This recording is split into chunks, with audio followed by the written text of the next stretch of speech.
មុខម្ហូបអស់បាយពីឆ្នាំអត់ដឹងខ្លួនទេណាបងប្អូនជាតិមិនឲ្យបំភ្លេចបានទេហើយបងប្អូនមើលតាមជាស្រ័យណាខ្ញុំអត់ប៉ិនរៀបរាប់ពីគ្រឿងទេសទេព្រោះជឿជាក់ថាបងប្អូនក៏ចេះដែរតាក់ទងនឹងខប្រហុកនឹងមុខម្ហូបមួយមុខនេះគឺជាតិស្លាប់ហើយយើងអាចញ៉ាំមួយនំបញ្ចុកបានទៅម្ហូបឆ្ងាញ់ប៉ុណ្ណាក៏អត់ស្មើនឹងការ៉េនសាឡូតដែរពូឆាយគាត់យកមកពីខាងសាឡូតមួយអាទិត្យដែរបងប្អូនអើយអត់បានញ៉ាំទេនៅតាខៀវល្ងន់ហ្មងបន្លែរបស់ខ្ញុំមានប៉ុណ្ណេះបងប្អូនស្រេចទៅលើបងប្អូនចូលចិត្តដាក់បន្លែអីដាក់តាមអារម្មណ៍ខ្លួនឯងស្រេចតែខ្លួនឯងចូលចិត្តអញ្ចឹងណាមុខម្ហូបនេះដែរខ្ញុំអត់សូវលំអិតឲ្យបងប្អូនបានដឹងទេដោយសារតែបងប្អូនមួយចំនួនគាត់ចេះហើយគាត់បើកទូទឹកកកខ្វះមកឃើញតែម្សៅឆាពេញទូទឹកកកហ្មង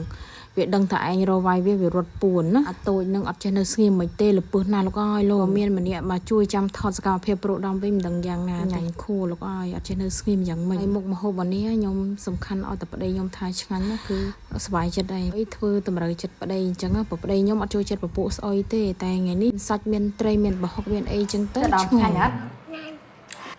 ឲ្យម៉ានលើម៉ានឲ្យ10លើ10អាយអូខេបងប្អូនហ្នឹងមិនមែនជាថាទេនិយាយថារសជាតិគឺឆ្ងាញ់មែនតែនហ្មងរឿងបន្លែនេះមួយមហូបអត់តែមានបន្លែគឺខ្ញុំចូលចិត្តណាស់និយាយថាដាក់ពេញមាត់ហ្មង